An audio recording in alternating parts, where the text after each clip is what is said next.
Yeah, hey guys, this is what I have to do, not in studying, but in reading Don's material on the judgment and his exegetical fallacy with the word righteousness, δικαιοσυ, as if it has one meaning.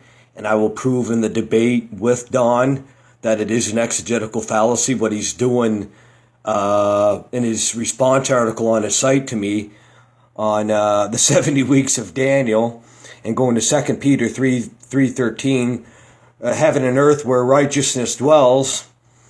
It's an exegetical fallacy for him to have δικαιοσυ, righteousness there, as the same as Paul would in Romans 3-5. Because even in chapter 6:1, we see a shift in Paul's thinking. Shall we continue in sin that grace may abound? God forbid. Because up until this point, δικαιοσυ, righteousness, is an imputation, an external act, an external declaration, and an imputation, a crediting of righteousness. There's no change within the person in that act of justification. And so Don thinks δικαιοσυ just means one thing across the board in the New Testament, which is an exegetical fallacy, which I will demonstrate. I'm not making that up. I'm not going to give the source, but Don probably knows where I'm getting that source from. So what I have to do when I read Don, not when I study the scripture and that, but when I read Don, I kind of have to do this like I did yesterday. I had the MK Ultra. Today I had to get, instead of a gram, because they're all out of grams, I had to get 3.5 grams. But this stuff's better. I love Kush, blueberry Kush. Yes. We got some Kush, 16.18%. And there's, I don't know if you can see the bud there. A couple buds there. 3.5 gram dish today. I didn't want to spend that, but I had to. But this is what I have to do when I'm studying Don and his understanding of the judgment, representative judgment, his exegetical fallacy with δικαιοσυ, righteousness, with his evasion of the real debate topic. All of that.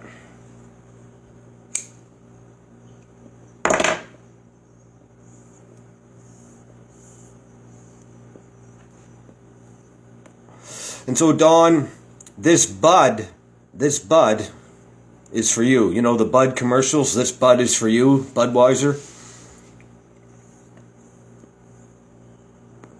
Well, Don, this bud's for you. This bud's for you. Looking for any reason to escape the debate, the cop-out. Keeps threatening the cop-out of the debate. And then we corner Don on 1 Corinthians 15. He didn't like that too well. The debate's going to be fun, Don. I'm not going to be led around with red herrings, as you see in the written debate I re-edited and posted in Barry's group. No red herrings. I'm going to stick to what's on the table, the proposition.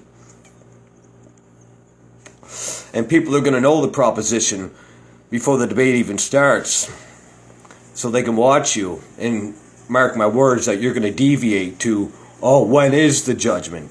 And you're going to deviate from δικαιοσυ, that it has more than one meaning. Example, Romans chapter 4. Romans chapter 4, Paul uses the word δικαιοσυ, righteousness. He quotes Genesis 15:6 in the context of justification. James in James 2:14-24 uses δικαιοσυ, quoting Genesis 15:6, Abraham.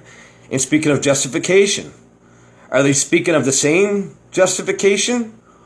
Or is one vertically, Romans 4, God justifies the ungodly. He declares righteous the ungodly, the one that has no works to boast about. What has Abraham found according to the flesh to boast about? Nothing. Romans 4, δικαιοσυ is used in one sense, our relation to God, in justification, in external verdict. Active faith is used towards man horizontally in James chapter 2. That's just one example. 1 Corinthians 15, I think it's 34, awake unto righteousness. That's obviously different. That's subjective, obviously different than how Paul uses that in other places. As I said, Romans chapter 4. God justifies the ungodly. He declares righteous the unrighteous. You see, they have no works to boast about. So, yeah, we're going to have fun with Don. We're going to hold his feet to the fire, though, to the debate proposition, which I posted in Barry's group, which is justification in the judgment. If the judgment's in the past, there's no justification for sinners today. Affirm Joel Sexton, deny Don Preston. Let's see if he'll stick to that. And I hope he brings up 2 Peter 3. I hope he makes a big elaborate argument on Daniel 9 and everlasting righteousness, because it's an exegetical fallacy, which I will demonstrate during the debate. But Don, this bud's for you, buddy. This bud's for you.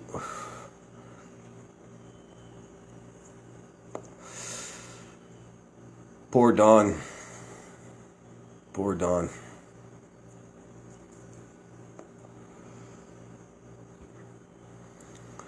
It's about enough of that. Time to read some, you know what? I'm not even reading Don. What am I talking about? I'm not going to read Don right now. I'm going to work on Romans 8. We'll read some of Don's, some of the greatest eisegesis I've ever seen comes from Don when it comes to the judgment. You notice in Don's writings, and I noticed this a long time ago, and I asked him on the phone years and years ago, I asked him on the phone, and then this got brought up in the summer. Representative judgment. Don, in all his works that I have and that I've read and lent out and never got back, has stated, that has ignored the judgment except the timing. He never explains how it works out until you corner him, and then he says, well, it's representative judgment. 87, he represented the judgment of mankind. Well, really? Yeah? That's doing theology. That's not doing exegesis.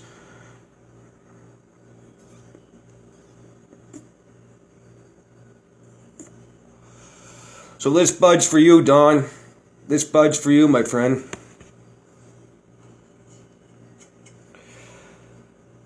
Because it's going to be tough going in the debate.